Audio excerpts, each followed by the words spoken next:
I hope it's a wrap. I hope I don't have to do any work after tomorrow.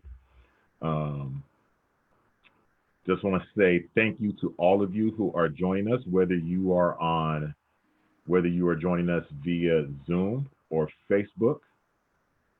My name is Ahmed Dents. I'm the development coordinator here at San Diego Repertory Theatre. And again, thank all of you for joining me. Give me just a second while I take care of some technical things here. Uh, Again, thank all of you for joining us tonight. This is We Are Listening. If you've been with us before, thank you for coming back to take part in another what is going to be a great conversation. A couple of housekeeping notes as we get ready to get into our conversation. I want everybody's in the room right now watching, make sure that you have your microphone and your camera on mute. Your microphone and your camera on mute, please. Uh, yes, your microphone, your camera on mute. You might, if you know how, you want to go into your settings and make sure you are only have everything set on speaker view, so you'll only see me and my guests in your camera settings in case someone does turn their camera on. So again, please go ahead and make sure you mute your microphones and turn off your cameras. Again, for those that's coming in, my name is Ahmed Dents, Development Coordinator here at San Diego Repertory Theatre. This is We Are Listening. This is basically our bi-weekly conversation where we talk to theater professionals of African American descent, Black theater professionals, uh, whatever the acronym you want to use, because it changes every 3 years. So theater professionals of a melanated hue, should I say. And we're just, capturing their experiences in this performing arts world. Of course, as you know, it's the climate we've been in this year, not only with the pandemic, but with heightened racial tension and racial awareness due to, a lot of violent things happening this year. That has spurred these talks. And we thank all of you for taking part in these conversations. Again, they are bi-weekly. I do want to give you guys just a couple of notes about things that are happening. This is now a partnership between three theaters. This is now, We Are Listening is a partnership between San Diego Repertory Theatre, La Jolla Playhouse, and the Old Globe. So I want to thank everybody involved with those theaters. I want to thank ahead of time Freedom Bradley Valentine, Jacole Kitchen, and all the staff at both of those theaters who are going to be putting this together and help curating the guests and the content. And we look forward to it being a great conversation and a great partnership moving forward. A couple of things I want to let you know about that are happening here at San Diego Repertory Theatre. As you know, most performing arts and most media right now is stuck in the world of doing things in a virtual sense. And until we can get back to see each other in person and actually visit our favorite performing arts houses, most everybody is doing things virtually. And I want to tell you about a couple of things we have coming up. On September 13th, we have Hershey Felder as George Gershwin Alone. George Gershwin Alone tells the story of America's great composer who, with the groundbreaking A Rhapsody in Blue, made a lady out of jazz. The show incorporates the composer's best known songs from The Man I Love to Someone to Watch Over Me, from the hits of An American Paris and Porgy and Bess. Again, you can purchase tickets to view Hershey Felder as George Gershwin live at sdrep.org. Again, that will be on September 13th. And then let me tell you about my man, Mr. Herbert Sequenza. A Weekend with Pablo Picasso is back, but it is in film form. That's why I'm coming to you here from the SD Rep Rehearsal Hall and not from my usual place at the theater, because the theater had been turned into a film site all week. They are wrapping up filming now, and Herbert will be doing his thing as Pablo Picasso in film form. You can watch that Weekend Pablo Picasso, written and performed by Herbert Sequenza, directed by Tim Powell and Todd Salovey. If you have never seen it live, I really suggest you go ahead and purchase a ticket to watch it on film. It is a great show.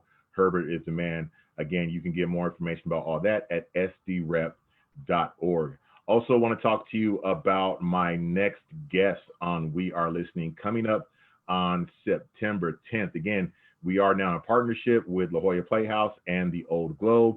And coming up on September 10th, we will have the one and only Sheldon Epps. That's right. The highly esteemed Sheldon Epps will be my guest here on We Are Listening. And for those of you who know Sheldon, spectacular, accomplished director, um, was the artistic director emeritus at Pasadena Playhouse. He has now accepted a new role as a senior artistic advisor for the Ford Theater in Washington, D.C. So I know that'll be a great conversation to have with Sheldon. So make sure you sign up for that. Head on over to sdrep.org/listening. We have changed the sign up a little bit to make it a little bit easier. Head on over to sdrep.org/listening to sign up. You can also sign up. The main sign up point is on Eventbrite. Just search We Are Listening or Sheldon Epps, and you can sign up and get the Zoom link for that interview. So now let me quit running my mouth by myself and let me introduce tonight's guest. Tonight's guest, two outstanding theater professionals. I know this is going to be a great conversation. So I'm going to ask Bill and Ebony to come on and turn their cameras on and join me now.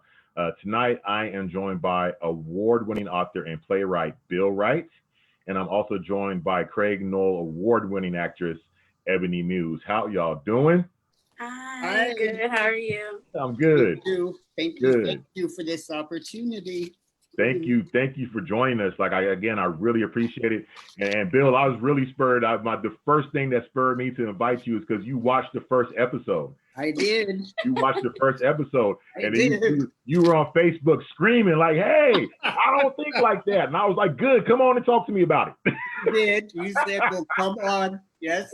So here I am. And I didn't take you seriously until I got the invitation. Oh no! If I tell you to come on and talk, I mean it. And Ebony, you were actually suggested to me by one of our production staff, Sarah Zimmerman.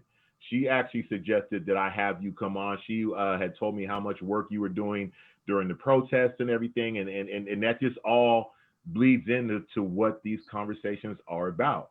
So let's go ahead and get into it. I want, like I said, anybody can read a bio, but I like the audience to get a sense of who you are from your own lips.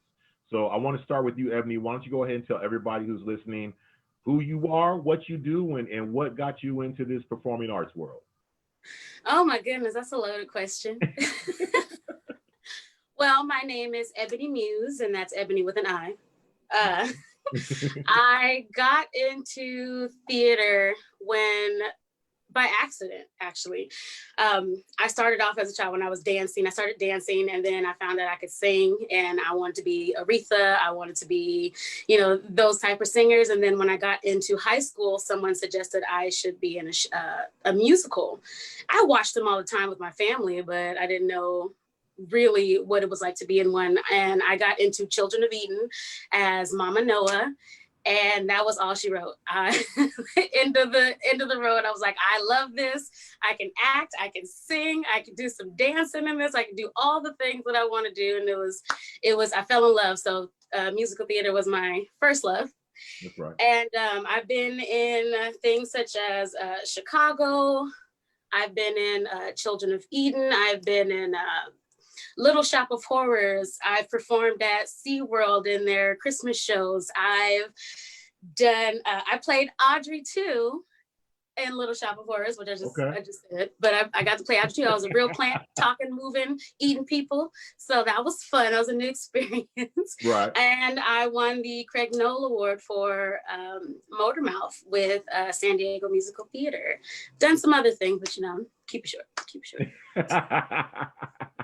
That's right. How about you, Bill? Give us a little bit of your background and how you got into this wonderful world that we work in. Well, I'm older than Ebony, so it won't be quite as short, but I actually was born in New York, moved to Connecticut, and came back to New York. Always loved theater. I remember I went to a camp called Science and Arts Camp, and I was 15, and they did scenes from Macbeth, and I was Macbeth. And I remember having an argument with my mother about whether or not I should have one costume for the dagger scene and one for the banquet scene, or whether one could cover it, and I won. So we can jump ahead to after high school. I took a year off and I got a job during that time at the Public Theater. And I started as a prop runner and then got graduated to prop master. And it gave me a real opportunity to see some wonderful people up close. Morgan Freeman, E.D., Gloria Foster. I saw George Faison when he was still a choreographer, had a dance company. And then I auditioned for NYU. I decided that I didn't want to stay at the Public. At that point, after you did props, you would be an assistant stage manager, and then you would move to stage manager, then you would be production stage manager, and I didn't want to go that route. So I auditioned for NYU, got my degree there. And I think after our presentations, at the end of your coursework, you have presentations, and that's where the agents come and the theaters come. And I remember very distinctly for the first time understanding there was a separation between what they called leading men and character men. And on the call board, I had all these rep companies to do Shakespeare and about 3 commercial agents. And I was very upset because a lot of people got commercial agents.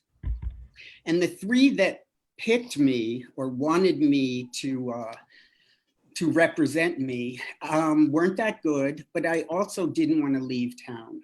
I didn't want to be in Ohio Shakespeare Company or Nevada Shakespeare Company. So I was very discouraged, and I decided, I mean, to be a character man as a man who's not of color is already difficult.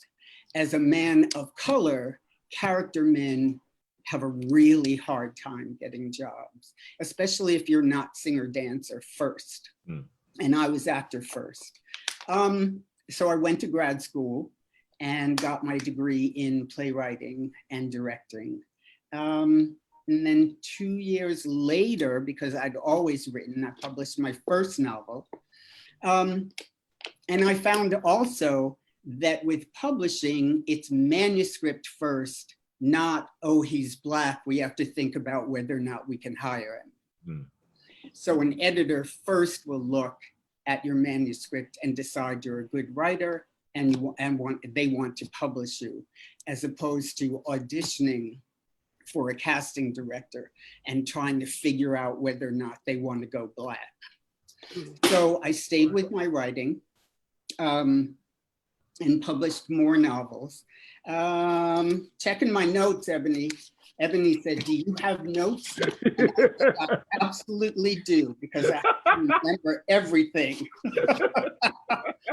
Oh, I also wanted to say at the Public Theater, Joe Papp, who started the Public Theater, was actually the reason he did and so committed to diversity was because he was a first-generation American and his parents were Russian Jews. So he was determined to have a theater that represented New York City. So to be in that environment, and that's why I got to see people like Morgan Freeman and Gloria Foster, because he had no problem bringing them in to play roles that they wouldn't ordinarily be playing. After I started writing, I pretty much stuck with novel writing and then started to direct again and write plays again, and had some, well, certainly I have been published. I have 4 novels published and done some directing as well. And then I decided to move to San Diego. I think that the city is representing what's going on with the country right now, and it's rough. It was rough for me.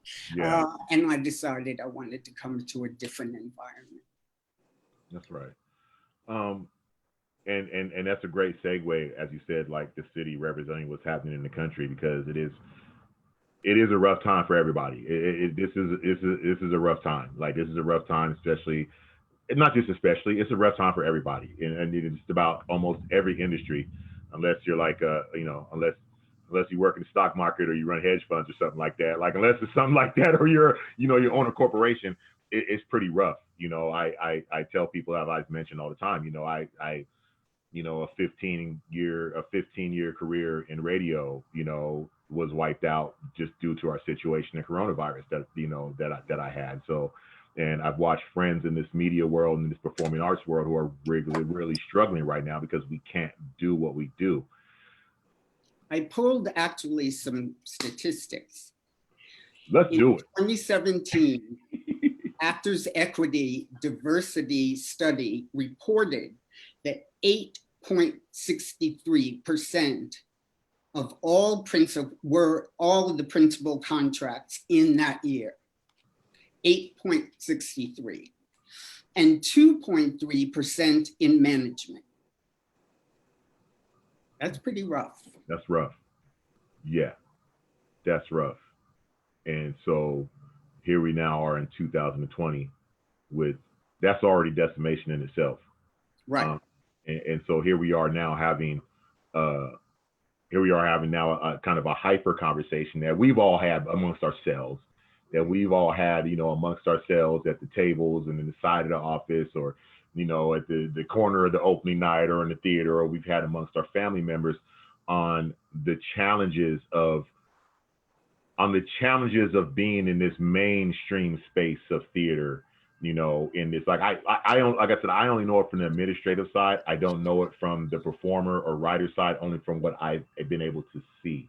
Right. So let's go to you, Ebony. If you could you outline, because there are the people who are watching this generally want to know, if they don't know, or if they halfway understand, they really want to know what we're talking about or what we're seeing. If you could, Ebony, tell me, what are some of the challenges that you have had during your career or during your time, and what you've seen since you've been in this performing arts world? Personally, I would say that on an individual level, that I've been pretty blessed, mainly because I have my family to help me with a lot of things. So as an actor, I don't solely depend on trying to make money as an actor. You know what I mean? So for me, if I don't want to take a role, if I feel like this company's not good for me, I can be like, deuces. You know what I mean? But for other actors that are beautifully melanated, they haven't had that luxury. We get skipped over for roles and shows that I could easly sing in a legit show. Right. But when people call me, they call me to sing gospel. They call me for that one gospel musical they do throughout the year, which, I mean, I love to do. And I'm not going to say that I don't have fun doing it, but I have other talents. I as a Black actor, I get labeled a Blackter. And I get pigeonholed into certain roles, and it's not fair, because I would love to be, in a little night music. I would absolutely love to play a lead role in Into the Woods. Shows, and those are just small examples, but I love those shows. I like Bernadette Peters is like one of my idols. Anything that she has. Sunday in the Park with George, like, come on. I can do all those things. I have the training to do those things, but I'm not hired for those things. I'm not even considered. It's like, we're not even going into the fact that, my being a plus size adds on to that, but that's a whole nother situation, but nobody thinks, hey, let me call Ebony to come sing this legit, you know, maybe even a mezzo soprano if you don't feel like I can hit the soprano notes, even though I'm a soprano. Maybe I don't have the tone that you want, but nobody says, let's put her in the alto section of this show. She could play this role. Maybe let's try her out for this role. I don't get that consideration, even though I have the skills to do so. Right. So that's definitely been a struggle for me. And even before, when I was younger and doing like dancing things and little singing things, it was the exact same thing in high school, exact same thing. And I love my high school people. I love my old drama teachers, but it was the same thing. And at that time I was, a little diva. So I was like, yes, this is what I do. I know they're going to call me. And now as I'm older, I'm like, oh, it's not just because that's just really what I do. It's because that's all they think I can do.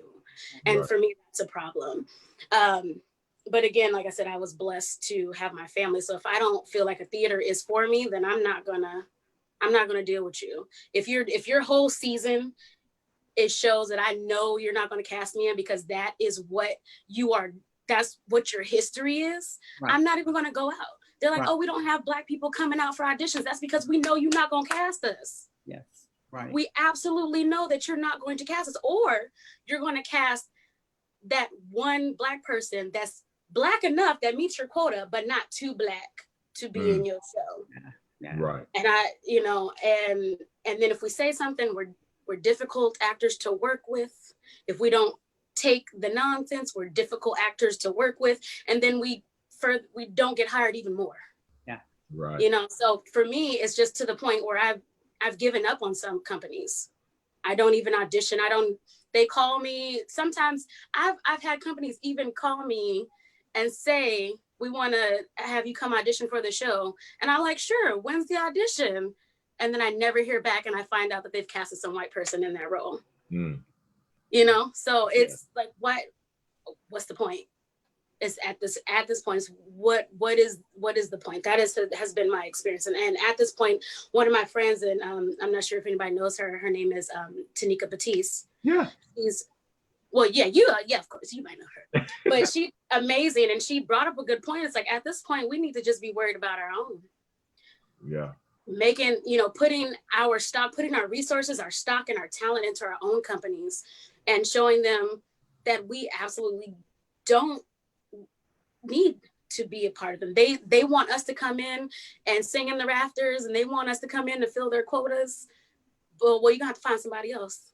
Yeah. Because we need to be doing this for ourselves. That's where I'm at, kind of. And there's a lot of great people that I work with, have worked with, that are not melanated and are down for the cause, But sometimes you got to create your own in order to move forward. So that's been my experience where I am.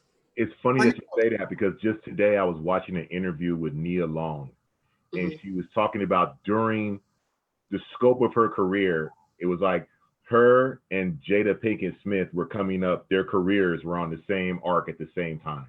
And she was talking about how it seemed like the choices that the directors were giving, or that they were coming, was like, what did they want? Did they want the dark, sassy Black woman, or did they want the light-skinned, sassy Black woman? But the fact that was the choice of their characters, because they were two Black women, like, regardless of the tone of their skin, that they weren't just taking any old role, or they weren't just fitting any mold. You know what I'm saying? And it's just funny that you said it, because I was literally just watching that today, and it's like hearing you talk, I was hearing those exact same words out of Nia Long. And Bill, I want to come to you in a second, but I just want to ask you, Ebony, just real quick, because, just for discussion's sake, we're trying to give people the benefit of the doubt. Because like I said, people, they say they want these conversations right now. And this is open space. That's what this is designed for. This is to be real. How much of it, in your opinion, that you've seen, that you can gauge, is a conscious decision to be that way, or being that way somewhat out of being ignorant of your own latent racism? Or is it a mix? I want to say it is a mix. From the people that I've personally dealt with, it has been an ignorance that I've, for some people, been able to speak to and enlighten. And then there are some people, and this is from experience from my peers that I've heard from, because I haven't personally dealt with them. It seems like a lot of those are willful, because we've had these conversations before. That's the thing. This is not the first time we've had these conversations. So it gets to a point where it's like, okay, we are telling you this, but you're not doing anything. So at this point, I feel like you don't care. You're doing it on purpose. You know, and because in these conversations, we constantly give solutions on what to do. Black people aren't coming. Okay, well, why don't you go into those neighborhoods where you do things? I mean, for example, the Old Globe has a shop in the hood, but from my knowledge, there aren't Black people working in that shop, or a lot of Black people working in that shop. How come you haven't gone into the hood? Maybe find a carpenter business that could probably come and help build your set. You know, find somebody talented, go to the schools that have a population of people of color and find talent there. Go out to these places. Put your stuff, when you put out auditions, don't just send it to the same people. Put it in places that wouldn't normally get the same play. That way, those people of color, those Black people can see these things. Right. I mean, someone who was in the business, sometimes I'll be like, how did you hear about that? I didn't know anything about that audition. I didn't know that they was making that. Oh, that's real nice. I could have did that. Right. It's like, well, such and such told me. Okay, I know such and such. How come they didn't send that to me? How come I didn't see that on their page, or I didn't see that on this page? You know, we have plenty of just Facebook groups that are for Black artists. And you don't see these companies posting in those groups for their shows, whether it's their Black show of the year or not. Right. They're expecting to word of mouth, I guess. Or they ask that one Black person that they know to tell the whole Black community of San Diego. I've had that experience where I was in a show and they're like, oh, we need more Black people. Ebony, can you call some folks? I don't know everybody. I can't. I mean, I helped because I wanted the show to be good, but I don't know everybody. Like, why do you expect that? That's not my job. I didn't get a casting credit. That's your job to go out and do that and go on those communities. And I mean, it starts as small as our children theaters. Not thinking about some of the things that have come out lately, but for our children's theaters, how come you're not finding those little children in the hood that have the talent? You're depending on the low rich white girl's parents to come through, and then you give her all the roles. And then when you have your little brown ones that come up, they can't do it, one, because it costs too much. That's one thing. It costs way too much. And then you're just not out there helping and spreading what I believe children's companies are supposed to do. You're supposed to nurture the talent in those children. And you're not doing that, but still trying to put on hairspray. Still trying to put on Once on This Island. It's not for you. You're still trying to put on The Wiz, you know? And so that's why I say I think it's a mix, because we've been having these conversations. We've been giving the solutions that I just gave. We've been given for so long. We've been giving them for so long. So again, people that I've personally dealt with, that I've had these conversations with, who are trying to do things. And then there are those who have heard it and it's fallen on deaf ears. That's a willful ignorance. How about you, Bill? I'm going to piggyback on that. I read a quote today from Sherilyn Ifill, who's president of the NAACP Legal Defense Fund. And she said, and this piggybacks right on to what Ebony said, she said, we as a people, meaning Black people, have convinced ourselves into thinking that they don't see and didn't hear but we don't understand it is a choice not to be responsive. Mm. So that we are constantly a community trying to give people credit when they have made very, very conscious decisions. I agree also that people can't show up for an audition if they don't know about it. And a lot of times people say as an excuse, well, don't you want the best man for the job or the best woman for the job?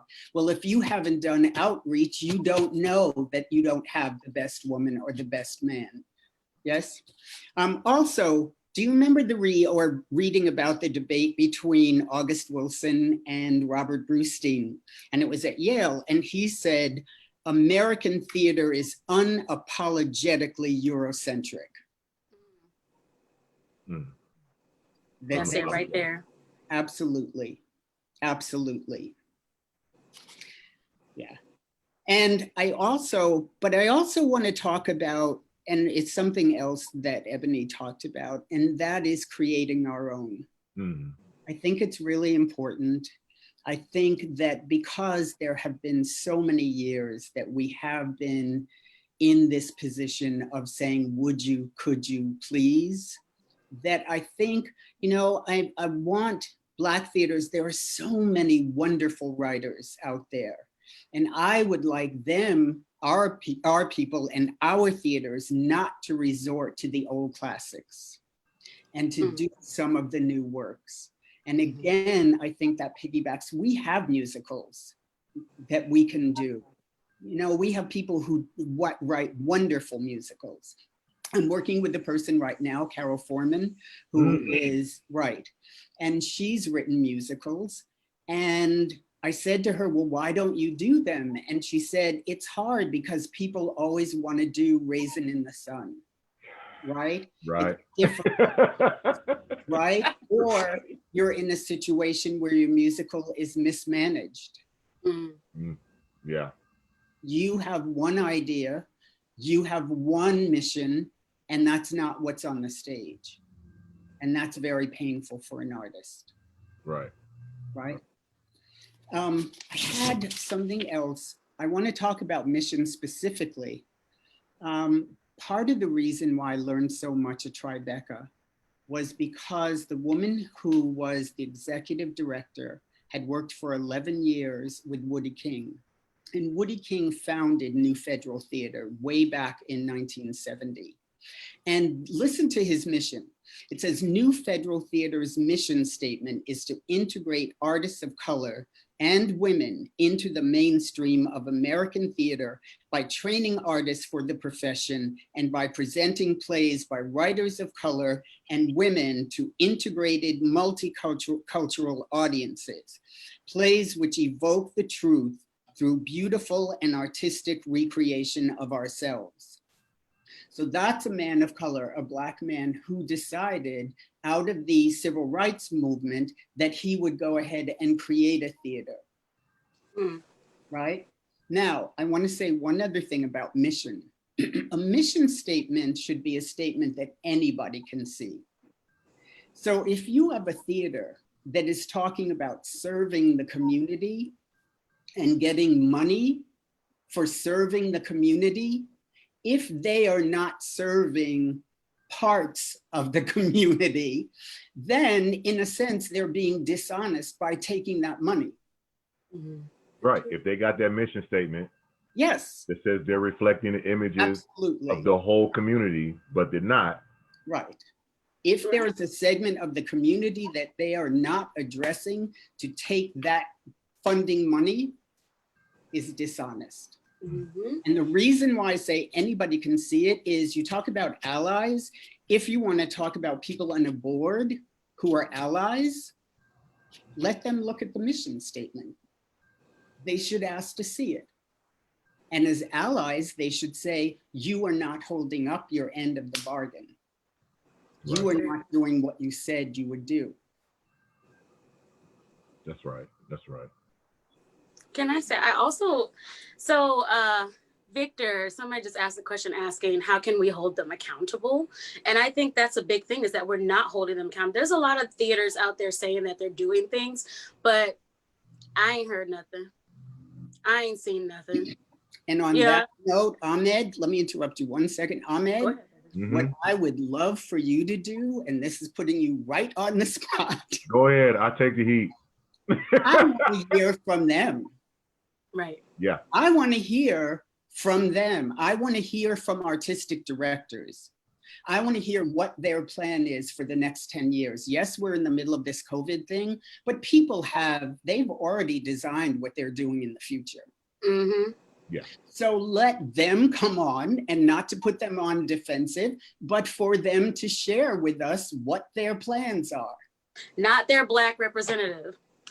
Exactly. I love the fact that I can see that there are Black people now. I'm seeing that there are Black people in these positions, because one of the biggest things that I talked about with someone is that if there's not representation in the administrative, I'm gonna use his hand because my other hand's disappearing, administrative area, then there's no consideration for Black people down the line when we come to actors and your performers. So it's good to see that, you know, Ahmed is there. It's good to see that Ron and SDMT, you know, it's good to see those people, but I'm just finding this out. Yeah. You know what I mean? And you know, if I don't know you're there, then how am I gonna know that your theater even cares like that about representation of people of color, Black people in your company? Yeah. Because all I see is how you audition. I don't see how you guys go about picking it. And if there's these Black people in your administrative area, your artistic directors and people who pick the plays, how come they don't have a voice to be picking stuff that will represent their people? Well, you know. So, you know, so let me just say one more thing. So for me, it's like I said, it's great to see y'all, but I need to hear it from the white folks who own it, who run it. I need to hear them say it and not them, because to me it feels like they're sending out that Black person, that one Black friend, to say, hey, we're doing something. See, we got a Black friend, we got a Black guy in this thing. Not to discredit you or anything, but you know, that's what it feels like. I want to hear you, the owner, tell me what you're doing in order to make sure your company is diverse and it represents, like Bill says, the whole community, not just the great white way. No, I needed to represent everybody, and I need to hear it from you, not your Black representative, and feel like you're trying to pacify me. Right. I also want to see action after I hear it from you, and not just here's some peanuts, here you go, be happy, don't bother us, don't, you know. No, I need to see something that makes me say, okay, I don't need to talk to y'all no more. Right. You know, so that's how I feel about it. Right. We know to that point, you know, sustained action. Sorry. Nikki Cooper, who was a friend of mine, she used to be a box office manager at La Jolla Playhouse. She works at a venue on the East Coast of New Jersey now, and hopefully in the next couple of weeks she'll be on here. I remember when we here at the Rev, we switched over to a ticketing system that we use right now, and they had a national conference. This is the first one that we went to. And it was here, the first conference I went to was here in San Diego. And I think this was like in 2012. And I remember, because this conference is really about the software. So it's mostly an administrative conference. It's mostly administrators, ticketing, fund development, stuff like that. Not much artistic, not much production. And I remember that conference, even that year, was probably a conference of about 1,300 people, like administrators. Mm-hmm. And I remember me and Nikki, and I probably could fit the rest of the Black people still on my one hand. There might have been 5 or 6 of us out of about 13. I'll push it to 8. It was only a little bit of pepper and all that stuff. I still say it wasn't going to be on both hands. But from that day forward, me being in administration has always been a thing for me. You know, it's always been a thing. You know, and I've seen it creep up a little bit more over the years, a little bit more, you know. And the thing about when, you know, Sam and the artistic staff asked me to do this, you know, because I'm known around here as one of the people, you got to shut that dude up. Like Like he's gonna say what he says and do what he do. But you know, one of the things I told Sam, I said, okay, the way I'll do this is because I want to know why you're doing it. I'll host it if I know that there's honest action behind this, and I'll do it if there's no censorship. In other words, whoever comes on, they got free reign to say whatever they want, whether they used to work here, did business here, got beef with us here, got, you know, like plan to have beef with us here. Like, there's no like that. That's the only way I'm gonna do it. And they were like, no, okay, it's 120%.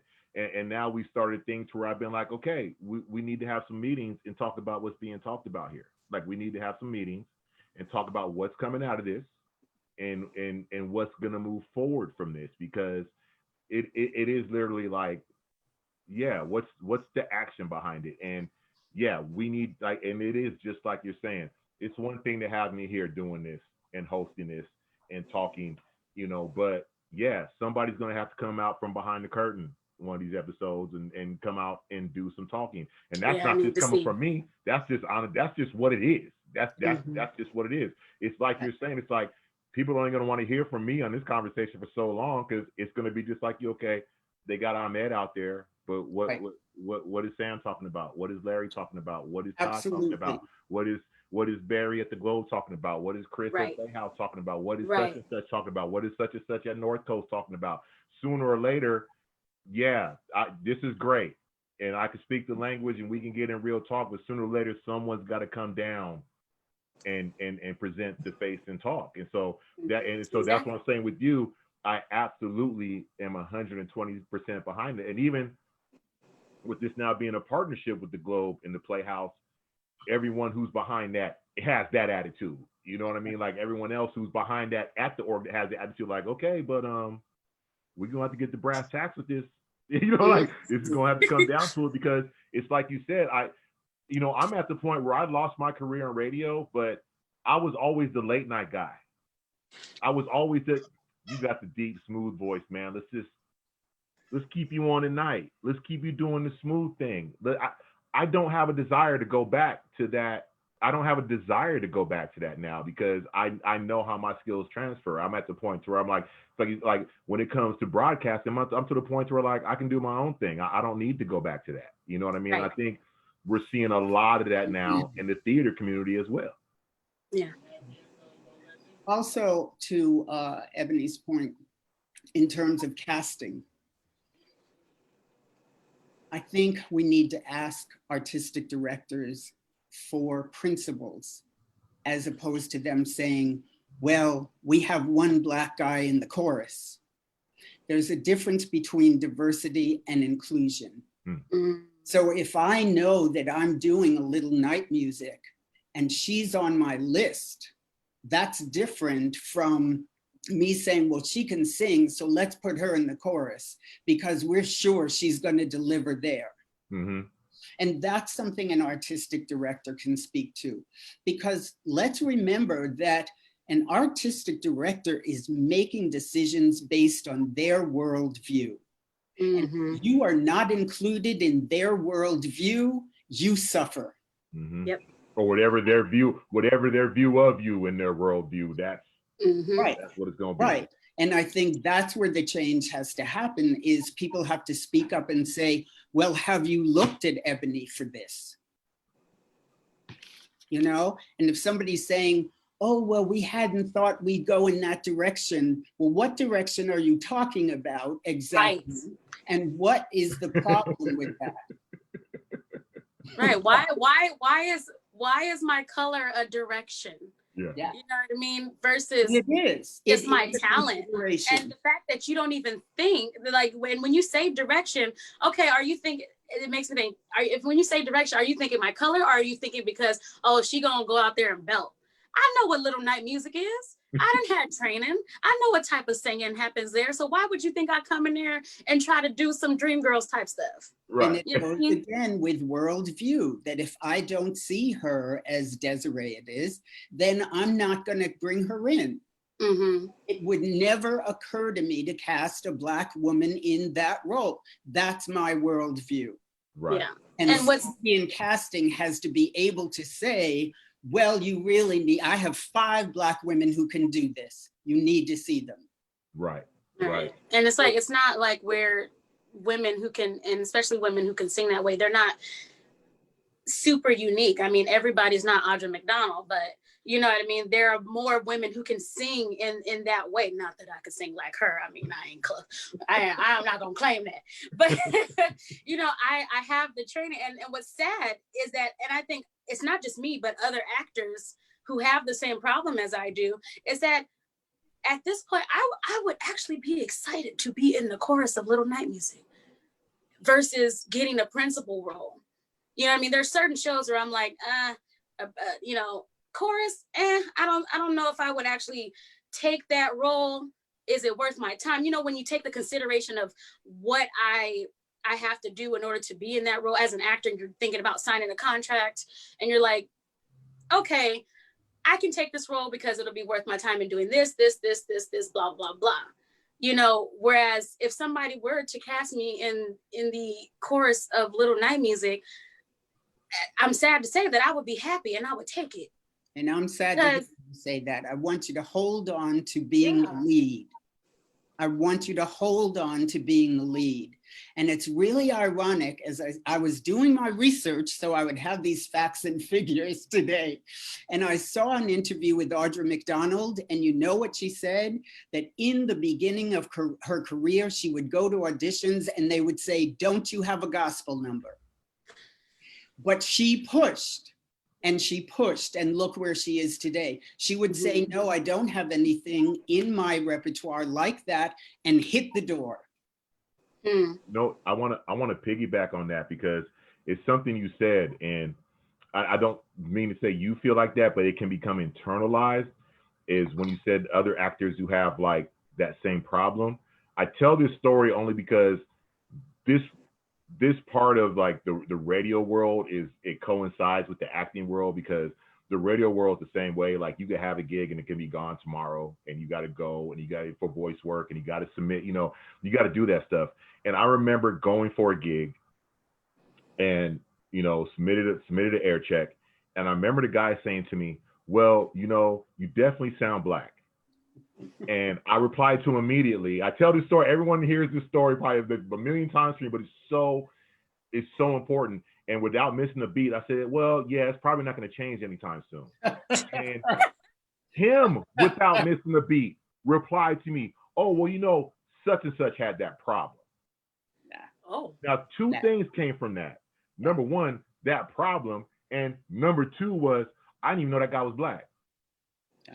Wow.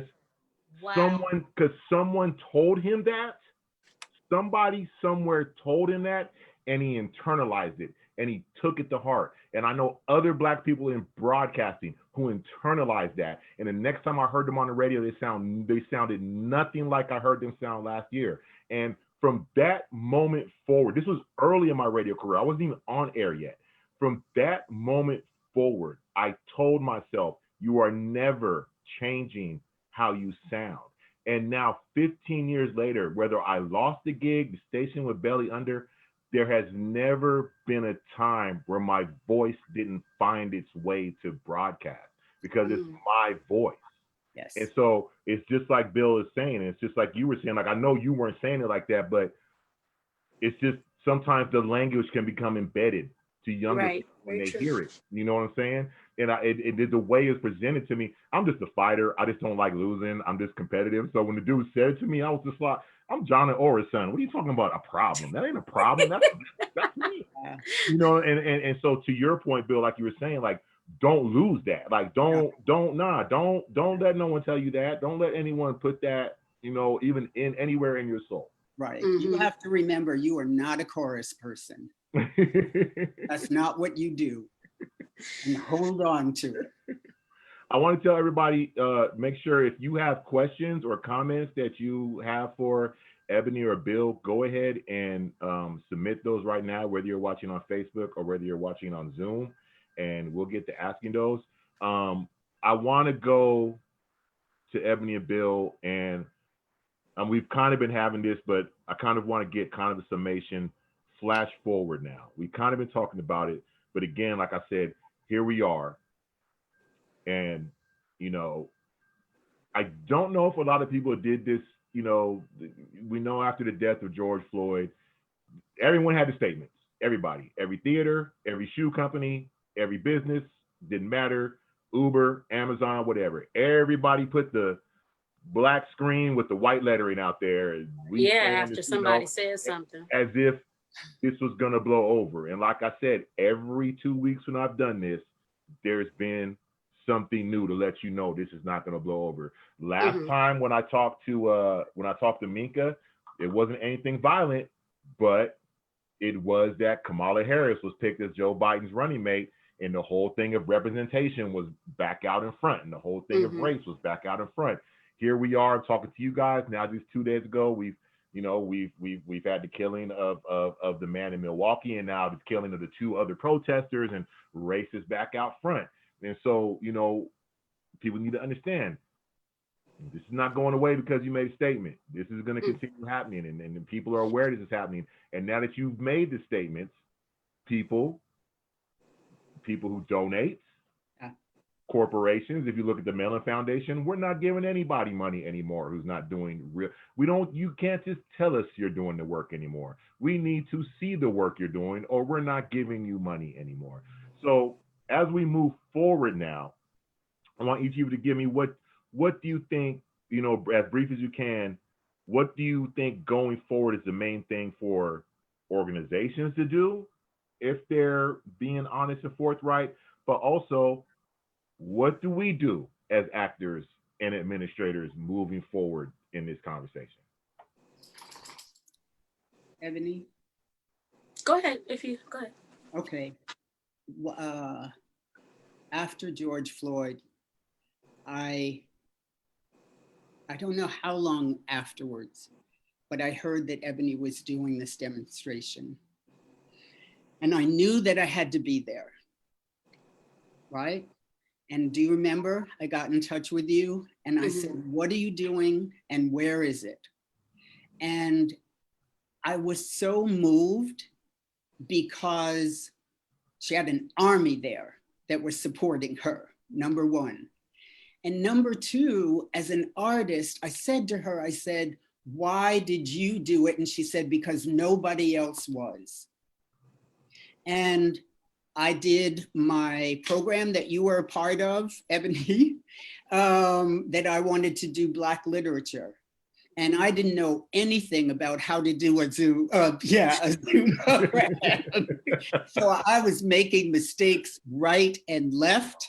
One of the people, and I will say it, left Ebony's name off the credits, and I had to reprimand him and then apologize to her about 50 times. But what I'm proud of is the fact that she showed up and other artists showed up, and we said, we are Black, we create art, and we're gonna put it out. And I think that's what we have to do. I think we can't continue to say, please do this. Even if we're angry, I think we have to continue to do our art. And as far as people who are not of color in power positions, we have to be adamant. And that's why I want people to come and sit, whatever room you're in, around the table and say, this is what our future is, and this is how we are being inclusive. And if they're not, you as a great host need to figure out a way to say, well, why not? Right. Yeah. Right? Yeah. I just that's what I'm known for saying a lot. Yeah, very true. I'll come sit next to you. I'll never work in this town, but I'll come sit next to you. The other thing is, I want to put this out, and Ebony, you should too. I said I want to do more directing. All right, Hamilton was born out of the public theater saying, here's 3 weeks, here's a small stipend, we'll come see what you're doing. Hamilton came out of that, Chorus Line came out of that. Why I would like these theaters to say, if you feel people are not qualified but talented, give them 3 weeks. I am more than happy to go into a lab situation and you can come in and tell me what you think about it. So I want every artistic director who is out there to hear, I am willing to do that. That's right. Richard, I agree. I absolutely agree. I think for me, going into the future, piggybacking off of what Bill said, we definitely, as a community, and I'm referring specifically to melanated folks, we need to focus on our own. It's okay to have these talks. It's okay to give resources to these theaters. It's okay to answer their questions. But I think at the same time, we need to be building. I mean, we have one of the oldest Black theaters in San Diego, Common Ground. Mm-hmm. You know what I mean? With Miss Yolanda as the artistic director now, right? Yeah. And the theater is right now in the ECC, and that is a beautiful big theater, and it has lots of room for us. Know about. Yeah, nobody knows about. And I've performed in that theater, and we could totally, if we brought all our resources together just for a show at Common Ground that wasn't Raisin in the Sun, we could absolutely put on something gorgeous. Yeah. You know what I mean? And meaningful, and have it be just as good. And it could be a classic, it could be a new show. I mean, La Jolla Playhouse thrives off of new playwrights. Yeah. Why can't we thrive off of new playwrights, new Black playwrights? Yeah. I think like I said, it's okay to give these theaters the help that they need if they actually want to help.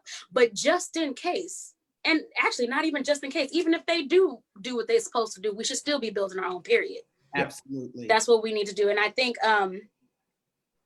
absolutely, like Bill said, if you don't want to put someone on your stage because you're worried about the not getting the money that you thought you would get if you had put on Buddy Holly, I'm naming shows I'm in.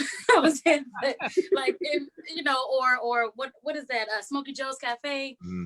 You know what I mean? If you're concerned about money, then yes, give a little change, and I'll come in and do a 3-week workshop to help a Black playwright get their stuff off the ground. I mean, I work with my friend of mine, Richard Allen, and Taryn Gray, who wrote Freedom Riders, which is a civil rights musical. I've been working for them for years on their show, and it has not gotten the attention that it should have. And the music, the book is amazing, but it ain't on Broadway, which I'm like, I don't understand. Right. It's better than some of the shows that are currently on Broadway, to tell you the truth. Right. And I think it has a lot to do with it, one being about the civil rights movement, and also him being a Black writer. Though he has a white partner help, with it, it's still, you know what I mean? Like, but he did one about Disney, and he got so much talk and so much love about his Disney, Walt Disney musical versus his Freedom Riders musical, which has been out way longer. Mm.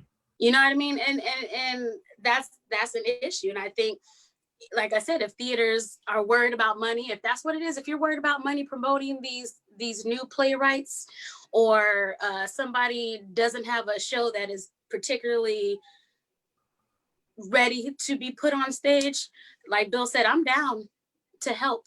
I'm down to be there. I'm down to be present and to work with these shows. I'm down to give my input. I'm down to give my talent. But you have to give that space. You have to be willing to give that space. If you actually want to do something, then give somebody some space. Otherwise, we're going to make our own space, and then you'd be mad because we won't be there. Mm. There is no lack of money, Ebony. There is no lack of money. You know what? It's where it's going. You have people who are funding. And that's why I'm saying, if they are truly allies, look at the mission statement and say, I am not giving you $50,000 until you do something with Black people in the lead. Yeah, but it's the funding. The people who are funding our folks ain't worried about us. That's what I'm saying. Like a lot of these theaters, I know that some of these theaters, just from being in, I've done administration in theater, not here in San Diego, but outside. I've been in that administrative world before. And I know that a lot of our donors are old white people. And those old white people want to see Black folks shucking and jiving, not being, that lead that actually has a heart and a story arc. So when they come in to see a show, they're not going to donate most of the time. Right. They're not going to donate to a show that is full of people of color, not shucking and jiving. Like, they love Little Shop of Horrors. They absolutely love it because it's people of color, Black folks shucking and jiving. Great music. I love the show. I do. And it's not I wouldn't say it's a show that is problematic, but it's in that same vein of thought, when they see that. I mean, when I did Buddy Holly, I was a torch singer. I got on stage and I was a torch singer. All the old white people, who, thank you very much for the compliments, came up and was like, oh my goodness, it reminded me of this when I was this old. And, and I just loved it. I was like the favorite part of the show because, I mean, you know what I mean. Yeah. You know what I mean? And that's a problem. That's an issue. Sure. So those people are going to donate to see those same things, not Black people who have a story arc, who have feelings, who have issues that they can actually relate to. Yeah. They don't want to relate to that. I don't count anybody out, and I'll tell you why. It's because there are people who decide to build theaters, and it's backbreaking to be a producer, especially a producer of color. But you have to ask that 10% or that 5% to say, we need this money, and you just have to work at it. And if you don't get that 5%, then you go to your own community who may have less, but they need to put in their $10. True. I will say that there's a theater who, despite everything and their donors, I've seen it, will still put stuff on New Village Arts in Carlsbad. They are in a very, very, very, very, very, very conservative. It's a beach town, but it's heck conservative. Yeah. And they do shows full of women. They do shows full of people of color. They do shows with LGBTQIA+. Right. Trying to get all the letters, the alphabet community, that's what we call us, the alphabet community. And, and we've had donors write letters upset. And Christiane will just be like, oh, well, that's too bad. Have a nice day. We're still going to put it on. You don't have to come back if you don't want to. And I wish more theaters had that attitude. I think if they had that attitude, we could progress. Though I do, as much as they help and as much as they want to put people of color in the spotlight, I think there could always be more.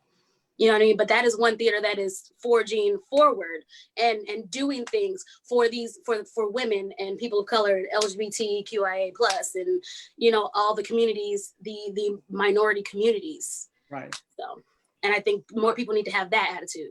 Absolutely. I think what you're saying, I think there's a little bit of a sea change happening.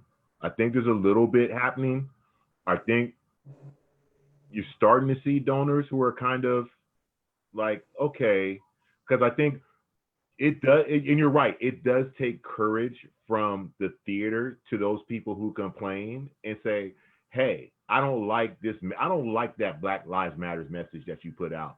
You have to say, well, sorry, look, we did that. It is what it is. But I also think what's going to make part of that change is, I think what's going to make part of that change now is the big foundations, like the big secret that like theaters need that big foundation money. They need that. They need that big foundation money. And now those big foundations are starting to make that turn and be like, we need to see what you are doing with the money, or you're not going to get as much next year, and you're not going to get as much as the year after that. And like I said, I think what made that giant red flag was like the Mellon Foundation making that big. I mean, it was already coming. I had already seen it coming last year, So I think when the Mellon Foundation finally came out and said, we're just not giving anybody money unless you are unless you got actionable items on the plate.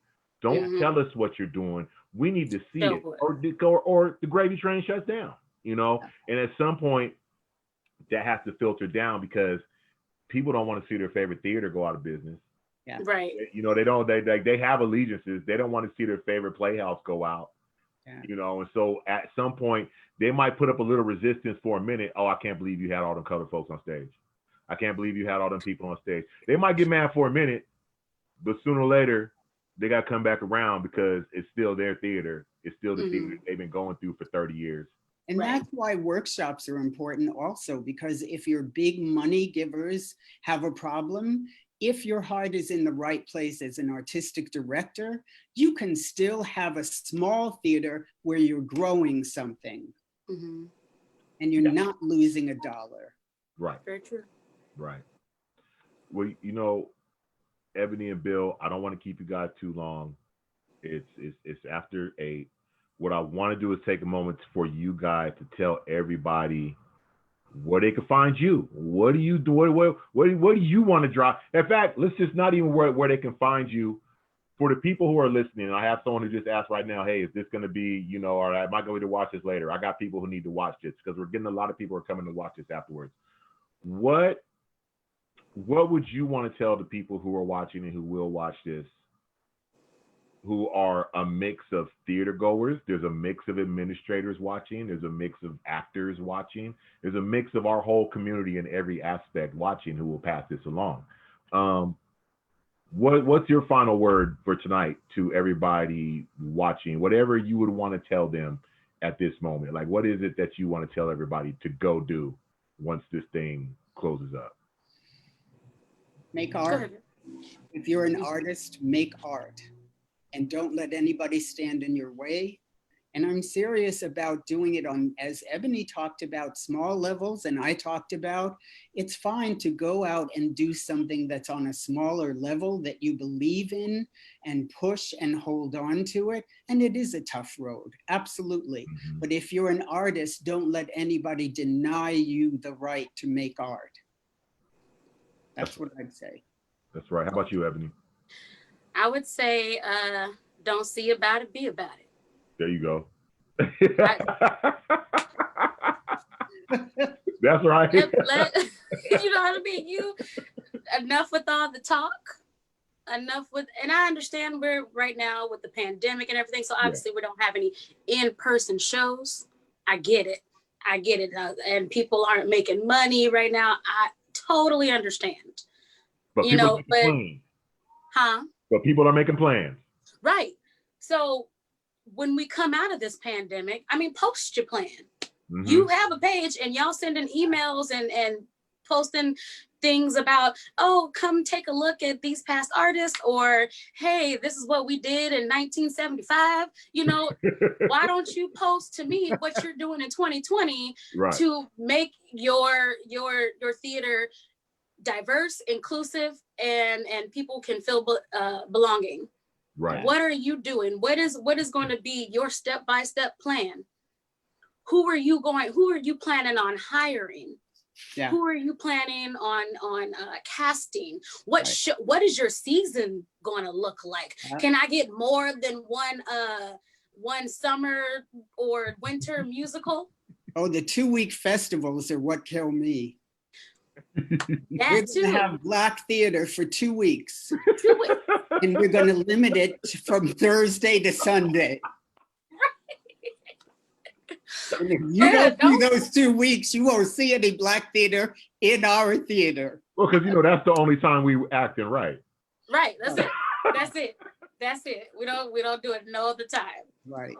You know, or, you know, go and put some money somewhere for those people, for those folks, because a lot of people who deal with theater, you might not be making money from your theater, but you're making money somewhere else. Go donate to a Black theater. Yeah. Go donate to a Black artist. Yeah. You know what I mean? Yeah. Go see what they're doing and actually put yourself in what they're doing versus, oh, let me go watch that Zoom. No.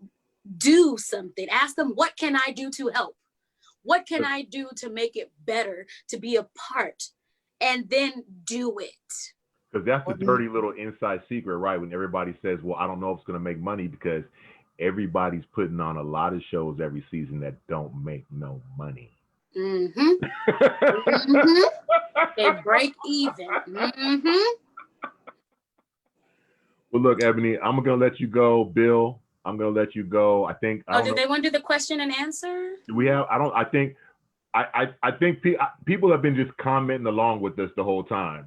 There's not any questions, but people have just been commenting along with everything we said. We've been having a little chorus here going on. I know, right? It's true. I mean, I've seen a lot. I think we already lost Bill. Yeah, he kind of disappeared. I wonder what happened. I don't know if he lost his connection, but well, y'all can find me, Ebony Muse, EBONIMUSE, all of my social media, Facebook, Twitter, Snapchat, Instagram, Twitch. You can find me under that name, and I'll put it in the chat. So. All right. Ebony, thank you very much. Bill is not still on, but Bill, I know you'll hear this later on, and I'll send you an email. Thank you very much, Bill, for joining us. And Ebony, and this goes out to Bill too. I really want you guys to come back in the near future. Of course. We really want to expand this, and we do want, and there are plans to expand this, like you and Bill were saying. We do want to expand this, to have administrators come on, to have other people come on and expand this conversation to include more than just the melanated skin. We want this to be an actionable item. We want people to come on and have an honest conversation and expand it. So I definitely want you to come back, and I thank you for joining us tonight. I really do. I appreciate it. And anytime. Everybody who watched tonight, thank you very much for joining us. Remember, coming up on September 10th, Mr. Sheldon Epps. I'll be talking to Sheldon Epps. It's going to be a great conversation. Head on over to sdrep.org/listening to sign up, or go on Eventbrite, look for We Are Listening or Sheldon Epps, and sign up and get the Zoom link for that. And thank all of you for joining us, and I hope to see you next time again. Ebony, thank you very much. Thank you for having me, Ahmed. I really appreciate it. For sure. And everybody, I know it's only Thursday, but that's a wrap. Have a good weekend. Bye. Bye.